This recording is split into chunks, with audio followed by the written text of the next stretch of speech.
Hello and welcome to Paleocrat Diaries. My name is Jeremiah Bannister. I'm one of the hosts of Paleo Radio, along with Joe Elder. Paleocrat Diaries is a special feature of our program. It's where I get a little bit more personal, right? I talk about issues that have to do with politics, religion, and culture, and also stuff to do with just everyday life. I mean, it's indicative in the name. I mean, these are my diaries. But as much as I love writing, sometimes I just need to talk. And honestly, I've needed to talk quite a bit recently. I guess there's really no other way of putting it. And I wanted to talk to you today specifically about something that I went through just this past week with my daughter Samantha and my wife Angela. For those of you who may only have first learned of Paleo Radio since we've joined up with Secular Media Group, my daughter, Samantha, she's 11 now, but right before turning 11, back in March of 2015, just a number of months ago, we brought her to the hospital thinking that she needed glasses. Originally, we brought her to an eye doctor, and the eye doctor couldn't figure it out, but she was having these headaches, and she eventually started vomiting. We weren't sure if it was a migraine. Come to find out, it's cancer. She was diagnosed shortly thereafter with a grade 3 anaplastic astrocytoma. Anaplastic astrocytomas are listed at the World Health Organization as a rare and deadly disease, and this is particularly deadly. Our life since March was completely turned upside down. Life with cancer is extremely hard. You're always living with the uncertainty of tests, always wondering, what is it going to tell us? What are her white blood cell count? Where is that today? Where are different counts in her body today? Will she need to be rushed back to the hospital? The first time you ever see a brain tumor and it's your child's brain tumor, that's a thing. That's hard. She went through a 17-hour brain surgery. There's nothing that can fully describe how hard that is. Even just as a parent, and I feel selfish saying this because I wasn't the one that went through it. I wasn't the 10-year-old that went through it. And yet it was the scariest and longest day of my life and the life of my wife and anybody that we know, to be quite honest. The radiation and the chemo, the therapy, the constipation, the pain, the seizure-like episodes, the paralysis, the emotional and social impact of all of this, not only on her, but on our whole family. My wife and I, we've been together almost 13 years. And we've had 4 children in that time together. And to see those children cry, they're watching as their oldest sister, the leader of their pack and of their tribe, is hurt. To see him cry. To see them tell me how badly they wish that cancer wasn't real, or that they could just fight cancer and make it go away. To see the way that my wife suffers. Some of the experiences that we've had over these last number of months, honestly, I will never be able to shake them. To see the terror and the dread and the despair in her eyes is something that will be with me for the rest of my life. Add to this petty things like my stomach issues. I guess it's not petty. They think I might have an ulcer. They're not entirely sure. It's dramatically changed my life and my diet and everything else. And my own personal demons. I'm bipolar. I'm a bipolar man with anxiety disorder. And here I am. On 2 occasions, and I'll be honest, on 2 occasions when I was at home, when she was still in the hospital and all this was really in the heat of things, there were a couple times where, and there's no shame in saying this, I called the veteran crisis line. I didn't know what to do. It was the middle of the night, and I literally felt like I was losing my mind. My chest hurt so bad from crying. I'm grateful that we have a service like that. And if you're a veteran, I'll just throw this in there as an aside, as a by the way. If you're a veteran listening to this program and you're going through something tough, don't think that you're too strong for that crisis line. They're valuable people. It's a valuable service. And it helped me through at least 2 really, really, really scary nights.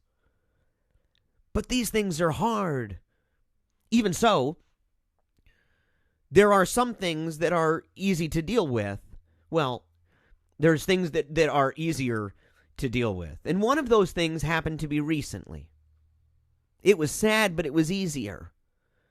And what it was this, is that Samantha, because of the placement of the tumor in the left side of her brain, down by her spinal cord, it caused paralysis, mild paralysis in different parts of her body. She has a limp. Her foot doesn't move as well. It moves. She can wiggle her toes now, which is awesome. But she couldn't at one point in time. Her arm, she has limited mobility. Very, very limited. And her wrist recently has had even less mobility than what it had before. And we found this out doing these things that we call bell ringers. Bell ringers are it's what we call an exercise where you stretch your arm outward and up, and then over to the side and up. And then when she gets to the top, I put my hand out about, maybe eye level to her. So she has to raise her arm pretty high so that her wrist will touch the bottom of my palm. And then she's supposed to bend that wrist and curl it up, and we call those bell ringers. But what we found was that when she was doing this, she could get her arm up to where it was eye level, but she wasn't able to move her wrist very much. That was a newer thing. And it could be for a number of different reasons. Maybe we haven't been working it out enough. Maybe we haven't been wearing the brace enough. But no matter what that reason is, that uncertain, maybe possibly unknowable reason, she knew in that moment that at that time that she couldn't do something even small like that. And she started to cry. It hurt her heart. It wasn't quite a needle in the balloon. I mean, it's not like it popped hopes of everything, but it was a real deal. And she struggled, and she said, what if I can't use my wrist again for the rest of my life? What if I'm stuck with immobility in my wrist, even that small amount I had before, that I won't even have that? What do you tell a kid? What do you tell an 11-year-old kid? Where this kind of thing, it's not like a one-time bang where you bust your back and you can't move your legs. It's where there's an increasing degree of immobility. Sporadic. It's not even predictable necessarily. It's a scary place to be. I can imagine it easy to succumb to despair, hopelessness, defeat. So I was scrambling. This is my daughter, and this is an in-the-moment thing. So I'm scrambling in my mind with everything I can to try to find something that I can offer her to give her hope, to make her want to keep pushing forward no matter what. And I hearkened back to when I was 21. It took me that far. I had to go back a minute in my life. But I went back to this time when I lived in Mankato, Minnesota. One of my favorite places that I've ever lived, and I've lived in a number of different places. The people there, right? But when I lived in Mankato, I had a job working with a quadriplegic. His name was Mel. He's a pot-smoking quadriplegic hippie. He had this Volkswagen van that was spray painted. It was crazy. It had flowers and words on the side and peace symbols and everything else. And he had this really weird thing for Ayn Rand. He had all of Ayn Rand's books. It's actually how I learned first about Ayn Rand, and really about any form of libertarianism for that matter, specifically speaking. But I worked as his assistant, and so every day I helped him. I helped him with his cooking, with his cleaning, showering and bathroom and shopping. But we did all those things. But something that was an everyday occurrence was range in motion, where we went through literally almost all of his joints, anything that moved on his body, and we did range in motion. We worked with it. And I remember asking him one time about it. I thought he's not able to move. What is he doing? Is he just saying, I just don't want to go into atrophy? What exactly was he doing? And he told me, he said, you know what? I believe in science and medicine. He was a skeptic. In fact, he was the first atheist, I think, that I ever met face to face.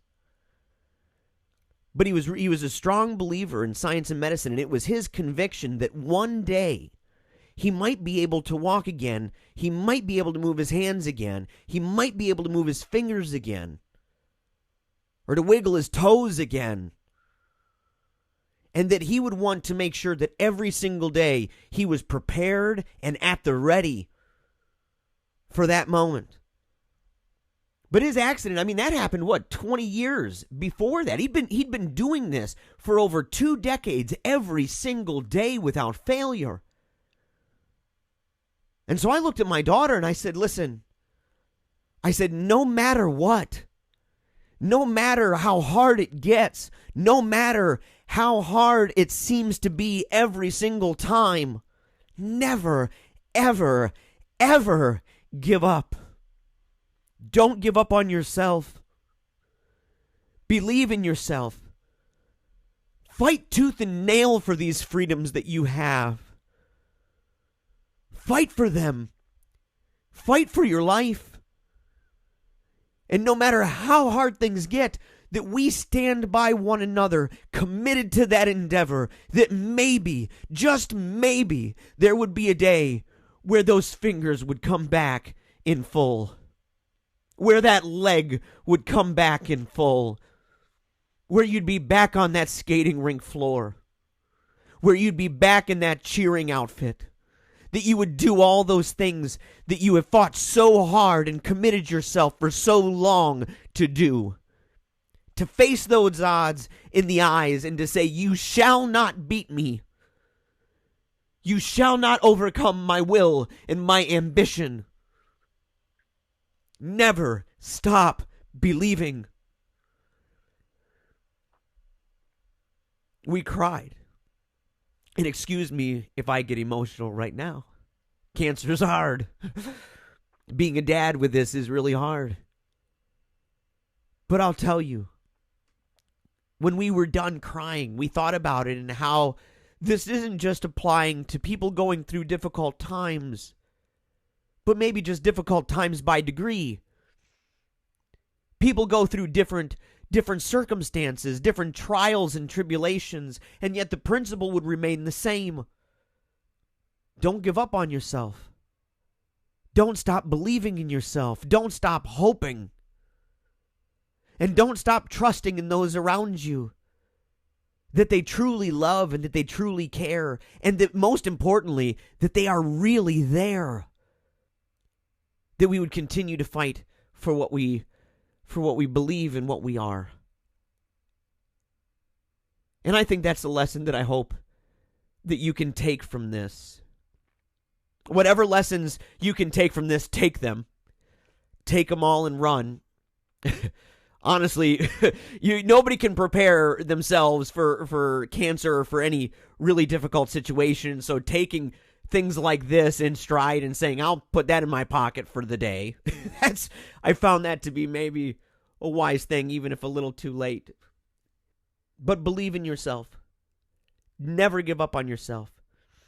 And know that if you ever need help, if you ever need someone to listen, the Team Tiny Dancer is here for you.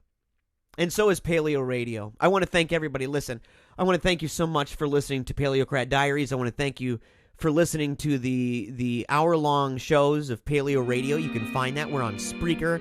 You can go to paleoradio.secularmediagroup.com, and you can even subscribe to our RSS feed so that every single time we post something, bada boom, bada bing, there it is, right on your phone or on your computer. So make sure to check it all out. Thank you once again, and make sure to tune back in at paleoradio.secularmediagroup.com for another Paleocrat Diaries in the future.